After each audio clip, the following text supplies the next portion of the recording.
지난주에 제가 텐션이 너무 높아가지고 집에 가는 게 저는 항상 물어보거든요. 사모한테 오늘 뭐 설교 어땠냐 이렇게 물어봐요. 근데 사모가 귀가 찢어지는 줄 알았다. 설교 내용 안 들으면 애들도 귀가 아팠을 것이다. 그래서 오늘 설교는 ASMR로 하기로 했습니다. 귀담아서 잘 들어주세요. 우리가 지난주에 아니죠? 네, 저도 느꼈습니다. 하지만 문제는 오늘 더 텐션이 높다는 것입니다. 어제 우린 야유회를 잘 다녀왔는데요. 애들 뭐 중고등부는 많이 가지 않았지만 한 3시간 정도 야외에서 햇빛 쬐면서 배드민턴도 치고 피구도 하고 뭐 축구도 형찬이랑 둘이서 하고 농구도 하고 어제 거의 철인 3종 경기 저리 가라 싶을 정도로 이렇게 재미있게 놀았습니다. 이건 어제 얘기고요. 우리가 계속해서 로마서 5장부터 6장을 다루면서 몇 가지에 대해서 얘기하고 있어요. 첫 번째는 자유에 대해서 얘기했어요. 자유. 이 자유는 우리가 생각했을 때 모든 것을 내 스스로 결정하고 할 수 있는 것을 자유라고 생각하지만 기독교인에게 주어진 자유라는 것은 하나님의 기준 안에서 하나님의 날개 안에서 행하는 것이 참 자유다 얘기했어요. 그럼 왜 전도사님 우리가 자유롭게 살아선 안 되나요? 라고 질문한다면 우리가 우리 맘대로 사는 것은 우리 눈에 보이진 않지만 우리 죄의 이끌림에 따라 살게 된다는 것이죠. 우리가 죄인이기 때문에 본성적 죄인이기 때문에 우리가 살고 싶은 대로 산다면 우리는 마치 강에 던져진 종이배처럼 그 강을 따라 흘러가게 되겠죠. 그것이 바로 인간이 놓여진 상태라는 것입니다. 그래서 하나님은 우리를 구원하시고 이제 너희는 내 날개 안에서 살아라. 이것이 기독교인이 말하는 자유입니다. 두 번째로는 그 자유 안에서 우리가 인생을 살아갈 때 선택을 하며 살아가요. 어제도 배드민턴을 칠 것인지 피구를 할 것인지 또 농구를 할 것인지 이 고민 가운데 전도사님은 힘들어 죽겠는데 우리 아이들은 농구하고 있으면 배드민턴 치러 가자고 하고 피구하고 있으면 불러서 배드민턴 치자고 하고 그래서 저는 많은 갈등을 했습니다. 그래서 결국 배드민턴도 치고 다 하느라 지금 죽을 것 같아요. 어쨌든 우리가 선택을 할 때에 어떤 기준이 있고 또 그 선택을 할 때에 우리가 원래 아까 방금 얘기했듯이 죄인이기 때문에 우리의 기준이 다 죄를 따라 선택하게 돼 있어요. 그럼 이 선택을 할 때 중요한 것은 뭐냐면 우리가 어떤 존재인지를 의식해야 한다는 것이에요. 우리가 지난주에 나눴듯이 우리의 존재가 죄인이었지만 이제 그리스도의 십자가와 함께 죽고 함께 장사되고 함께 살아남으로 인해서 이제 내 안에 죄인은 죽고 다시 거듭난 의인으로 살아간다는 것입니다. 그래서 이제 우리가 어떤 선택을 할 때는 나는 누구인가를 고민하며 내가 무엇을 선택해야 하는가를 답을 내릴 수 있다는 거예요. 그래서 지난주에 이런 예를 들었어요. 제가 원빈처럼 성형을 해봤자 원빈이다 아니다? 네, 아니다 인 것처럼 이제 우리 존재는 죄를 짓는 그 선택 가운데 놓여진 것이 아니라 내가 누구인가. 나는 원래 죄인이었지만 예수님이 나를 함께 품으시고 죽으셨지. 이제 내가 의인으로 다시 거듭났지. 그럼 내가 이렇게 살아야겠구나 하는 선택을 해야 된다는 것이죠. 이제 오늘 다룰 내용은 오늘의 설교 제목처럼 의지에 관해서 얘기를 나눌 것입니다. 먼저 의지는 무엇인가를 대충 정리해 보려고 해요. 의지가 뭘까요? 의지는 제가 생각하기에 생각과 행동 사이에 있는 것입니다. 예를 들어 교회를 가야지 하고 생각을 했습니다. 하지만 의지가 없으면 행동으로 나올 수 없는 것입니다. 교회를 가지 말아야겠다 생각했습니다. 생각을 했어요. 하지만 내 의지를 따라서 내가 교회에 온다면 생각과 반대되는 것이지만 그 의지를 따라서 행동이란 결과를 만드는 것, 이것이 바로 의지라는 거예요. 내가 부모님 말씀을 잘 들어야겠다라고 생각했지만 내게 의지가 없다면 우리는 그 행동을 하지 않을 것입니다. 그래서 의지는 기독교인에게 대단히 중요한 문제예요. 하나님을 사랑하겠다라고 생각만 하고 행동이 없다면 그것은 의지가 없는 것으로 바라봐야 됩니다. 결국 의지라는 것은 내가 내 생각부터 내 행동, 손으로 나가는 데까지 어떤 것을 따라갈 것인가 하는 것이 바로 의지입니다. 기독교인에게 의지는 무엇일까요?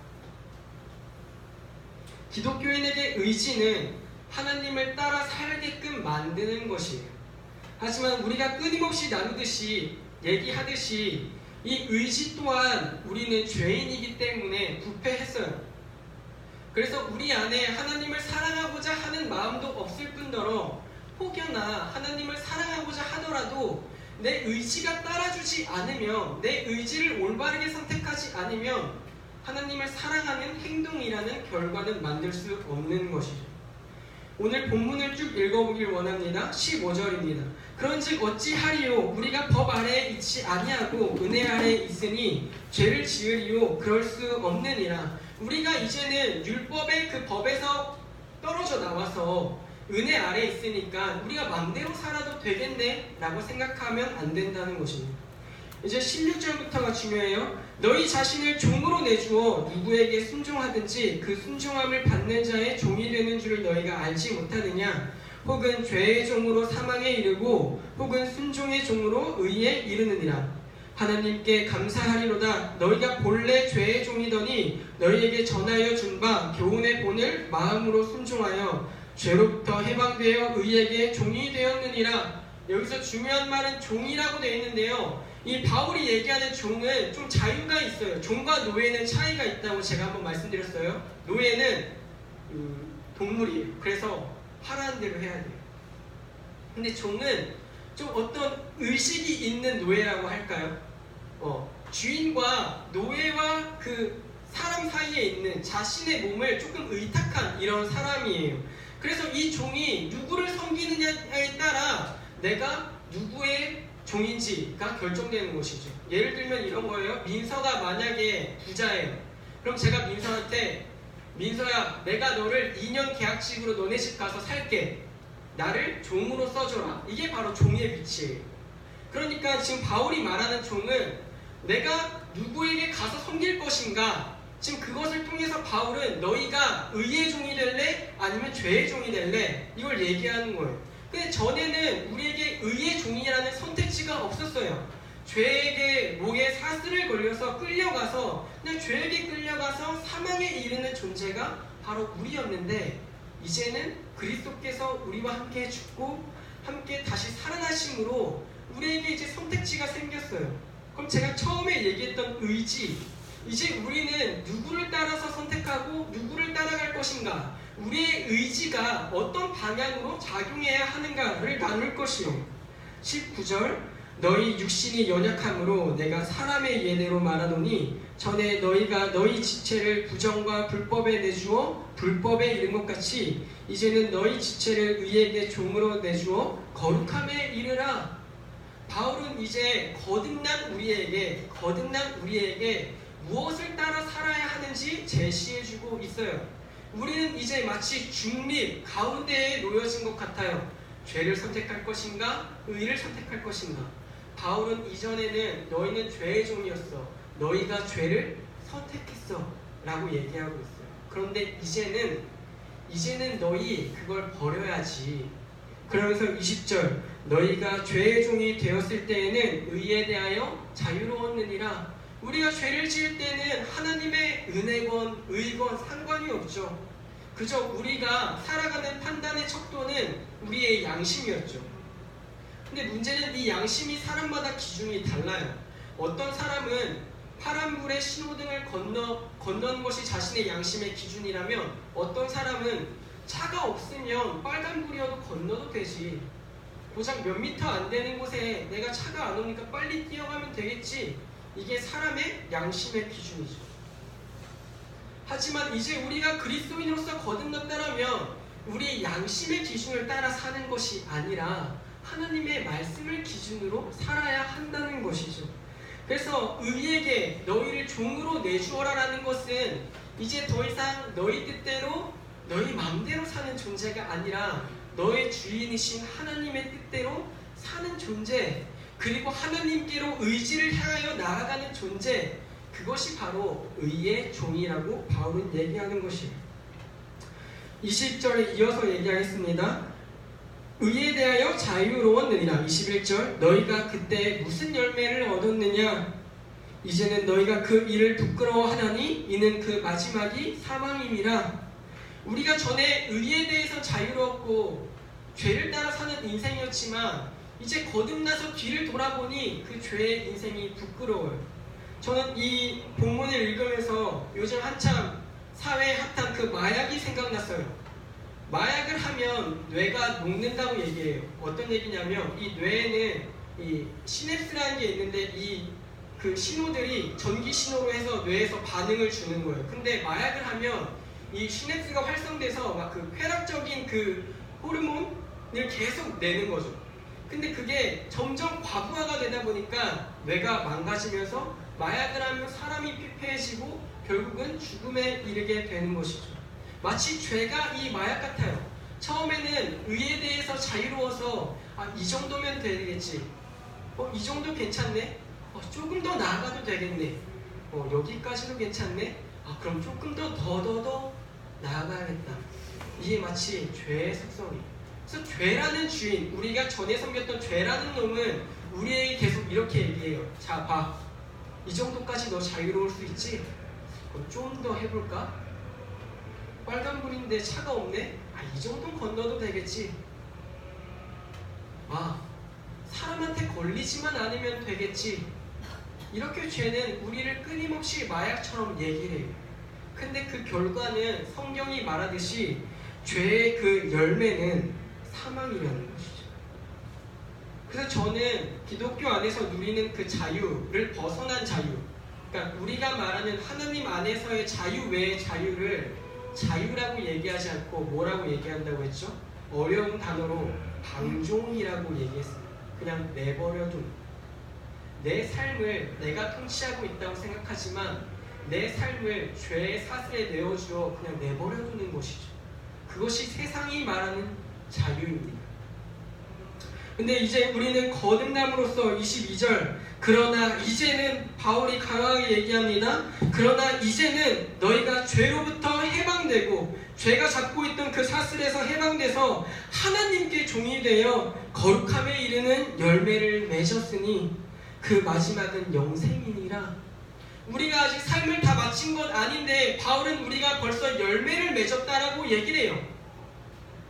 하나님의 약속하심은 그 죄로부터 벗어났을 때 이미 그 결과적이고 완성되어 있어요.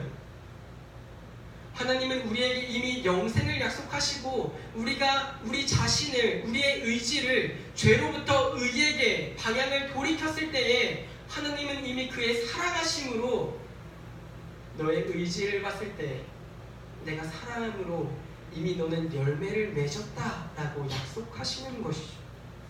이제 우리는 우리 삶을, 우리의 의지를 하나님께 내어드려야 합니다.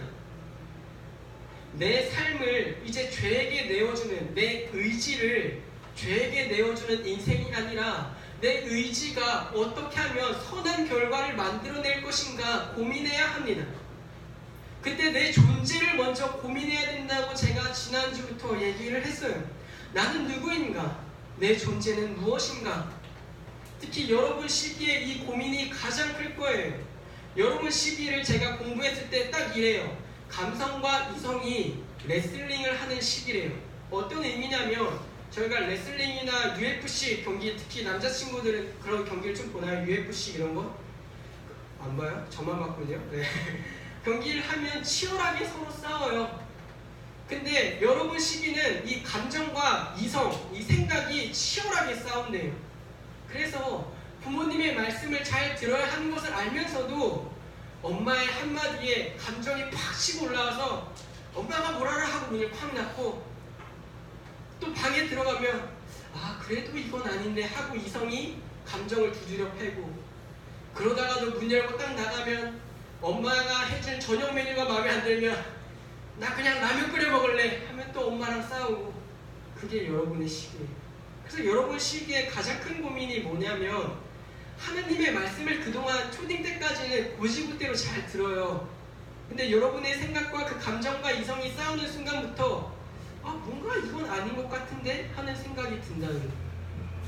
제가 괜히 지지난주에 그 예화를 든 게 아니에요. 제가 한번 얘기했었죠. 저는 죄짓기를 실험해봤다고 얘기를 했어요. 제가 그냥 궁금해서 죄를 지어봤을까요? 아니죠. 그 사춘기 시절에 제 안에 있는 반항심이 내가 내 죄대로 살아오겠다, 어떤 결과가 나오는지 내가 다퉈보겠다 하고 씨름한 것이죠. 그래서 여러분들한테 그렇게 해보라고 권유까지 해봤어요. 여러분 시기에 충분히 반항해 보세요. 전 이미 그 길을 오만하게 들을 수도 있겠지만 걸어와 봤습니다. 그리고 치열하게 주님께 맞았습니다. 우리 하나님, 제가 아는 하나님 아버지는 매를 드는 순간 결코 살짝 치시지 않습니다. 자녀의 다리가 부러지는 한이 있더라도 죄송합니다 고백이 나올 때까지 치시는 분이 제가 경험한 하나님입니다. 그 은혜가 여러분 삶의 길 간절히 축원합니다. 지금 전 누나님이 무슨 얘기 하시나, 지금 저게 축복인지 저주인지 맞으라는 건지 맞지 말라는 건지 한번 여러분 시기에 끊임없이 고민하세요. 제가 요즘 설교 그 적용 결과도 이렇게 살아라 하지 않고 묵상하고 고민해보라고 얘기한 데는 거기에 있습니다. 여러분의 시기는 또 어떻게 다른 말로 하면 인내하는 시기입니다. 여러분의 시기는 교회에서 어떤 것을 고민하고 씨름하며 버티는 시기입니다. 세상의 기준과 교회의 기준이 가장 많이 충돌하는 시기가 어찌 보면 여러분 나이 때의 시기입니다. 그럼 오늘 설교로 예를 들어볼까요? 여러분의 시기에 여러분의 의지를 어디에 드려야 할지 가장 많이 고민합니다. 아까 말씀드렸듯이 이 의지를 어떻게 선택하느냐에 따라서 우리의 결과가 바뀝니다. 우리의 행동의 결과가 바뀌어요. 그래서 내 의지를 죄에게 내어주느냐 하나님께 내어주느냐, 그 선택에 따라서 여러분의 행동은 바뀌고 여러분의 삶은 바뀔 것입니다. 오늘 제가 여러분들한테 드릴 수 있는 말씀은 이것입니다. 이전에 여러분들이 죄에게 드리던 의지의 방향을 이제 꺾어서 주님께 드리기를 힘써 보십시오. 또 많은 청소년들을 상담하다 보면 저는 하나님의 말씀이 와닿지 않고 하나님의 말씀이 무엇인지 모르겠어요 라고 고민하는 친구들이 있습니다. 그럼 제가 뭐라고 권유를 할까요? 전 이렇게 권유해 봅니다. 하나님을 너가 정말 뜨겁게 사랑하고자 노력해 본 적이 있니? 그 친구들 대부분 아니오라고 대답합니다. 제가 이 말씀을 드린 이유는 하나입니다. 많은 청소년들과 청년들이 굉장히 오만하다는 거죠. 하나님을 사랑하려고 최선을 다해 노력해본 적도 없으면서 하나님이 계신지 모르겠고 하나님이 저를 사랑하는지 모르겠어요 라고 얘기를 해요. 제 청소년 때 가장 큰 기도 제목은 딱 하나였습니다. 하나님이 이 세상에서 나를 제일 사랑해 주셨으면 좋겠다. 여러분은 이 기도 제목으로 3일 밤낮을 기도해 본 적이 있으십니까? 하나님을 사랑하려고 발버둥 쳐본 적이 있으십니까? 한 주간 말씀을 붙잡고 낮이나 밤이나 읽어보신 적 있으십니까?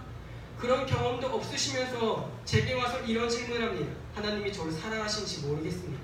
당연히 모르죠. 기도도 안 하고 말씀도 안 읽는데 어떻게 알겠습니까? 성경에 하나님이 너를 너무나 사랑하신다는 말씀을 적어놔도 그 책 앞에 앉아서 읽지 않습니다. 자신의 의지를 주님께로 내어놓지 않으면서 하나님께 사랑받기만을 원하고 하나님의 사랑을 확인하려고만 합니다. 그것이 여러분들 나이 때 씨름입니다. 이제 우리는 우리 자신을 하나님께 내어드리는 연습을 해야 합니다. 제가 이것을 연습이라고 분명히 말씀드립니다. 이거 결코 쉽지 않습니다. 여러분들의 수행평가가 많고 시험 공부가 어렵다는 것, 저 때와는 굉장히 다르다는 것 알고 있었습니다. 알고 있습니다. 저희 때 수행평가라는 게 별로 없었어요. 그냥 시험이 중요했죠. 근데 아이들과 요즘 얘기하면 거의 한 과목당 한두 개는 기본으로 있는 것이 수행평가고 발표도 있다고 하더라고요. 전 대학교 때만 겪는 끔찍한 추억인 줄 알았는데 그 끔찍한 추억을 학생 때부터 이미 경험하고 있다니 참 어떻게 위로해야 할지 모르겠지만, 네. 근데 그 가운데서 하나님이 나를 얼마나 사랑하신가를 고민하려면 여러분이 내가 하나님을 얼마나 사랑할 수 있을까라는 고민도 같이 해보셔야 합니다. 내 의지를 조금씩 하나님께 내어드리고자 발버둥 치셔야 합니다. 우리 죄는, 우리가 이전에 살았던 그 죄라는 주인은 여러분의 생각보다 굉장히 강합니다. 처음에 예를 들었듯이 그냥 흐르는 강물에 종이배를 띄워놓은 것처럼 우리가 그냥 가만히 있으면 우리는 끊임없이 사망의 그 폭포로 떠밀려 내려갈 뿐입니다. 여러분, 죽어라 헤엄을 치셔야 간신히 죄에서 벗어날 것입니다.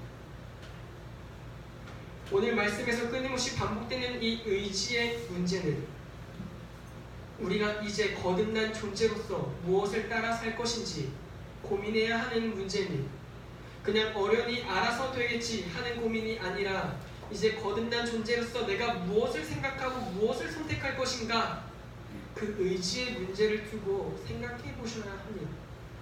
그 의지가 여러분이 어느 방향으로 내어주느냐에 따라서 여러분의 삶이 변화될 것입니다. 그 의지를 가지고 하나님께 어떻게 기도하느냐에 따라서 여러분의 삶은 누구를 섬기느냐로, 그리고 어떤 열매를 맺게 되느냐로 바뀔 것입니다. 여러분, 지금 누구를 따라 그리고 누구에게 자신을 내어주고 계십니까? 한 주간 누구에게 내 삶의 목줄을 더욱더 많이 내어드렸습니까? 죄입니까? 하나님에게. 죄로부터 해방된 줄 모르고 아직도 죄에게 자신의 목의 사슬을 내어주고 있진 않으십니까? 아직도 여전히 그 삶이 즐거운 것 같아서 마약 같은 삶에 여러분의 삶을 내어주고 있진 않으십니까? 오늘 하나님은 바울을 통해서 이제 너희가 은혜의 날개 아래 거하게 되었으니 너희의 의지를, 너희의 선택권을 하나님께 내어드리라라고 말씀하고 계십니다. 사랑하는 여러분, 여러분에게 권할 말이 많지만 딱 한 가지만 권하고 마치려고 합니다. 이제 여러분은 그리스도의 은혜로 거듭난 존재이기 때문에 여러분의 의지를 주님께 맡기길 소망합니다. 여러분의 때에 치열하게 씨름하시길 소망합니다. 여러분이라는 공장에서 이제 죄를 만들어내는 것이 아니라, 사망이란 열매를 뽑아내는 것이 아니라 영생이란 열매를 뿜어내는 공장이 되었으면 좋겠습니다.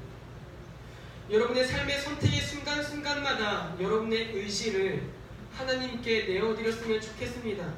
죄와 하나님이 동시에 손을 내밀 때에 자신의 손을 한 번, 두 번씩 하나님께 조금 더 내어드렸으면 좋겠습니다. 그때 하나님은 이제 너희가 영생의 열매를 맺은 존재다라고 얘기하실 것입니다. 여러분의 의지는 어디를 향하고 계십니까? 아니, 여러분의 의지는 이제 어디로 향해야 할 것인가? 그것을 치열하게 씨름하고 고민하는 청소년의 시기가 되었으면 좋겠습니다. 우리 한 가지 기도 제목으로 함께 기도합시다. 주님, 우리가 주님께서 주신 그 의의 선한 의지를 따라 살 수 있도록 역사하여 주시옵소서. 함께하여 주시옵소서.